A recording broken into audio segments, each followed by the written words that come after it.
नमस्कार मित्रों, आज हमारा तीसरा वीडियो है। हम इसमें चर्चा करेंगे मेंडलीव के मूल आवर्त नियम तथा मेंडलीव की मूल आवर्त सारणी की। आपके सामने जो है बनी हुई है, ये मेंडलीव की मूल आवर्त सारणी है। देखिए, मूल आवर्त नियम हमने इससे पहले क्या पढ़ा? त्रिक का नियम, डोबेराइनर का, और क्या कहते हैं, न्यूलैंड का स्टक नियम। अब देखो, जो तीसरा नियम दिया था, इसमें जो तीसरी बड़ी खोज हुई वो मेंडलीव के द्वारा हुई। ये इनकी खोज काफ़ी सराहनीय रही, काफ़ी बड़ी रही और काफ़ी ज़्यादा अच्छी रही, परंतु मान्यता तो इसको भी नहीं दी गई। गलत बाद में ये भी हो गई, गलत सब होना है। केमिस्ट्री में नियम में यही चलता है। एक नियम ला बेचारे खोज खा के कहीं से लाते थे, इतना मेहनत करके देते और बाद में गलत, इतनी मेहनत करके देते बाद में गलत। अब इसको बेचारे मेंडलीव बड़ी मेहनत से सिद्ध किए, साबित किए और बाद में गलत। लेकिन अभी हमें तो पढ़ना है तो पढ़ लेते हैं, बेचारे इनकी मेहनत है तो पढ़ लेते हैं। कम से कम मेंडलीव की शांति के लिए पढ़ लेते हैं, बेचारे इतनी मेहनत किए हैं। तो देखो, मेंडलीव का मूल आवर्त नियम क्या था? तो 1871 में ये नियम दिया था और ये सारणी बनाई थी मेंडलीव ने। तब तक में उन्होंने 58 तत्वों के लिए, ये सारणी में 58 तत्व, जितने तत्व दिख रहे हैं आपको, ये 58 तत्व लिखे हुए हैं। जो भी स्थान छूटे हुए हैं वो स्थान छोड़ दिए थे मेंडलीव ने, यह कहकर कि भविष्य में ये तत्व खोजे जाएंगे और यहाँ पर रख दिए जाएंगे। और वो तत्व खोजे भी गए और रखे भी गए। तो मेंडलीव की ये बात एकदम सही रही कि मेंडलीव ने भविष्यवाणी की कि भविष्य में बहुत सारे तत्व खोजे जाएंगे और यहाँ पर रख दिए जाएंगे। लेकिन मेंडलीव की एक बात गलत हो गई कि मेंडलीव की भविष्यवाणी के अनुसार जितने तत्व खोजे जाने थे उससे कहीं ज़्यादा तत्व खोजे जा चुके हैं। तो मेंडलीव की सारणी में सारे तत्व तो आए भी नहीं, ज़्यादा ही खोजे गए। देखो, चर्चा करते हैं मेंडलीव के मूल आवर्त नियम की। तो क्या नियम था इनका? तो मेंडलीव ने बताया कि जो भी तत्व होते हैं उनका जो परमाणु भार होता है वो परमाणु भार निर्धारित करता है कि उसके गुण कैसे होंगे। अर्थात तत्वों का परमाणु भार यह तय करता है कि इस तत्व के गुण, रासायनिक गुण और भौतिक गुण किस प्रकार के होंगे। तो हम इस मूल आवर्त नियम को लिख सकते हैं, मेंडलीव का मूल आवर्त नियम, कि तत्वों का गुण, भौतिक एवं रासायनिक गुण, तत्वों का भौतिक एवं रासायनिक गुण उनके परमाणु भारों के आवर्ती फलन होता है। ये छोटा सा एक लाइन का नियम किसका था? मेंडलीव का। एकदम मेंडलीव का छोटा सा नियम, लेकिन काम का बहुत है, याद रखने में एकदम आसानी से। सीधी सी बात है कि सभी तत्वों का भौतिक एवं रासायनिक गुण तत्वों के परमाणु भारों के आवर्ती फलन होता है। बस सिंपल सा, ये हो गया मूल आवर्त नियम, मेंडलीव का मूल आवर्त नियम। अब मेंडलीव ने अपने मूल आवर्त नियम के आधार पर सारणी बनाई जिसे कहा गया मूल आवर्त सारणी।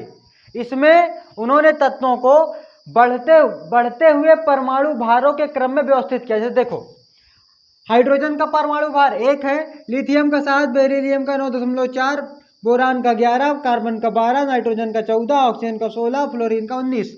ऐसे देखो, हर लाइन में जहां तक नीचे जाते जाओगे देखते जाओगे कि हर जगह जो तत्व लिखे हैं उनके परमाणु भार बढ़ते हुए क्रम में है। तो मेंडलीव ने मूल आवर्त नियम के आधार पर तत्वों को उनके बढ़ते हुए परमाणु भारों के क्रम में व्यवस्थित कर एक सारणी बनाई जिसे मेंडलीव की मूल आवर्त सारणी कहा जाता है।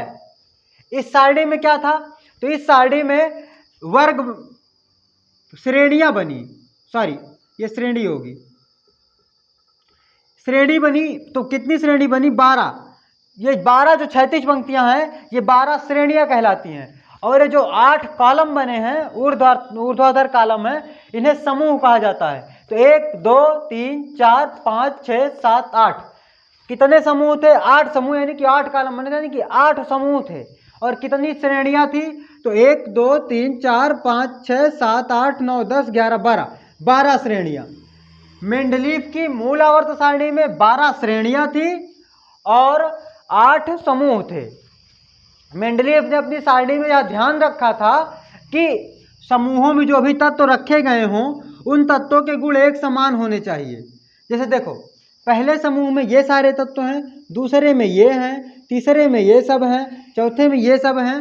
तो इन सब का मगर जैसा गुण हाइड्रोजन का है वैसे ही इन सब के हैं, जैसा बेरिलियम का है वैसे इन सब का है, जैसे बोरान का है वैसे इन सब का है। तो मेंडलीफ ने यह ध्यान रखा कि सारणी में एक समूह में आने वाले तत्वों का जो भौतिक गुण है और रासायनिक गुण है दोनों एक जैसा होना चाहिए। ये मेंडलीफ का मूल आवर्त नियम और मेंडलीफ की मूल आवर्त सारणी थी। अब इनकी सारणी के लाभ समझ लेते हैं क्या थे। देखो, मेंडलीफ की सारणी से पहला लाभ यह हुआ कि तत्वों के गुणों का अध्ययन आसानी से होने लगा। कैसे? जैसे मेंडलीफ ने बताया कि एक समूह में आने वाले सभी तत्वों के भौतिक गुण और रासायनिक गुण एक समान होते हैं। तो हमने अगर मान लो लिथियम का गुण पता कर लिया, अगर हमें लिथियम का गुण पता चल गया तो उसके बाद हमें सबका पता चल गया। बेरिलियम का पता चल गया तो सबका पता चल गया, बोरान का पता चल गया तो नीचे पता चल गया। इस तरह से भौतिक गुण जो तत्वों के गुण थे उनकी जानकारी ना एकदम आसान हो गई। तो सारणी से एक लाभ ये हुआ कि तत्वों के गुणों का अध्ययन आसान हो गया। दूसरा लाभ क्या हुआ? दूसरा लाभ हुआ मेंडलीफ ने जो जगह छोड़ रखी है ना, देखो ये जो जगह छोड़ रखी है, इन जगहों के कारण ये भविष्यवाणी की गई कि भविष्य में नए तत्व खोजे जाएंगे।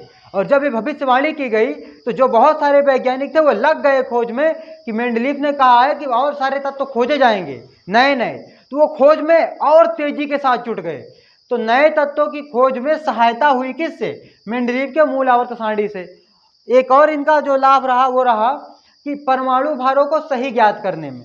अब देखो, मेंडलीफ ने अपने हिसाब से परमाणु भार ज्ञात किए, फटाफट रख दिए, लेकिन और भी प्रयोग होते रहे। उन प्रयोगों से पता चला कि परमाणु भारों में और करेक्शन हो सकता है।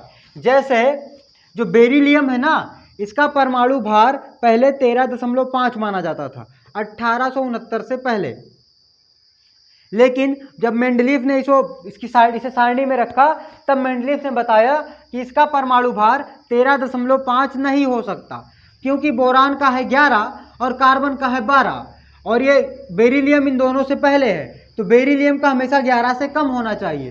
तो फिर बेरिलियम पर प्रयोग हुआ, बेरिलियम का परमाणु भार दोबारा खोजा गया, तब पता चला कि 9.4 होता है।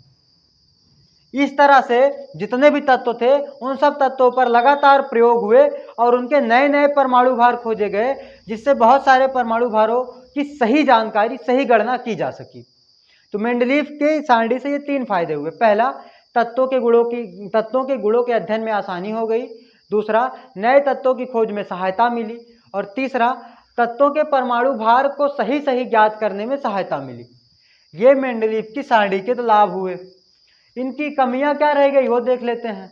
कमियां भी एकदम आसानी से। अब देखो, जैसे यहां पर आप देख रहे होंगे कोबाल्ट और निकिल दोनों के परमाणु भार हैं 59। पहले कोबाल्ट रखा गया है, बाद में निकिल रखा गया है। दोनों का परमाणु भार है 59। लेकिन अभी देखो, हमने कहा था कि मेंडलीफ ने ही खोज का लग्झा लगा दिया था, लग्झा यही लगाए रहे, खोज एक बरे काव परमाणु भार। तो अब जब यहाँ पे दोबारा खोज हुई ना, तो कोबाल्ट का निकल आया परमाणु भार 58.93 और इसका 58.71। अब देखो, निकिल का कम है, कोबाल्ट का हो गया ज़्यादा, लेकिन क्रम देखो, कोबाल्ट पहले है निकिल बाद में। पर मेंडलीफ के नियम के हिसाब से पहले कम वाले को होना चाहिए, फिर बाद में ज़्यादा वाले को, लेकिन यहाँ हो गया मामला उल्टा, पहले हो गया ज़्यादा वाला फिर हो गया कम वाला। तो बात गलत हो गई। इनका पहला दोष क्या निकल आया? परमाणु भारों के क्रम में परिवर्तन हो गया।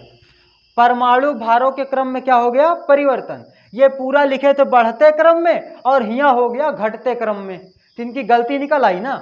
एक और गलती देखो, ये है टेलुरियम 125 और आयोडीन 127।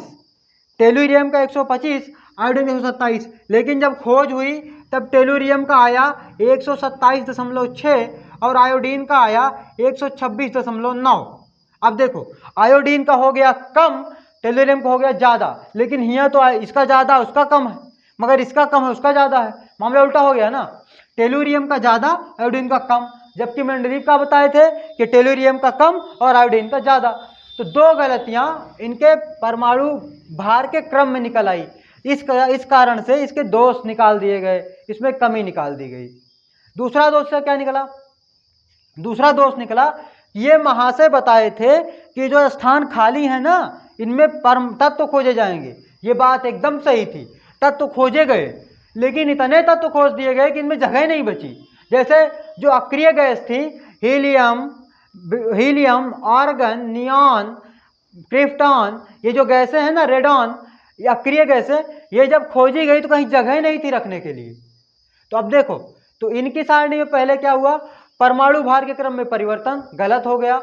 दूसरा क्या हुआ, जो नए तत्व खोजे गए यानी कि अक्रिय गैसें खोजी गई, उनके लिए कोई जगह ही नहीं थी सारणी में, तो सारणी गलत हो गई।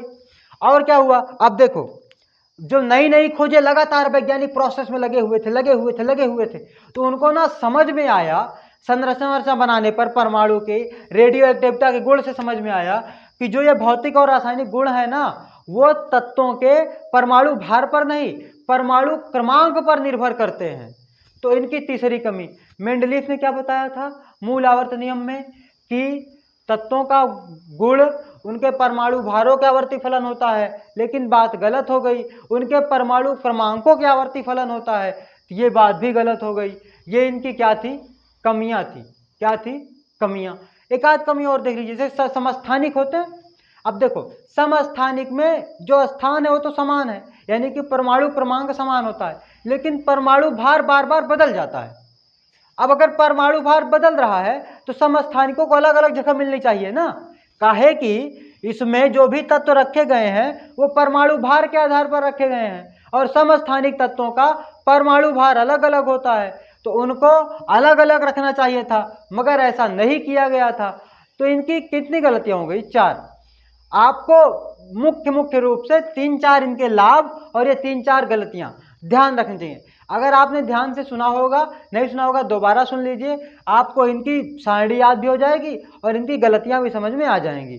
तो मेंडलीव का मूल आवर्त नियम और मेंडलीव की मूल आवर्त सारणी, उसके लाभ और उसके दोष, हमने आज इतना पढ़ लिया। आगे की चर्चा अगले वीडियो में। धन्यवाद।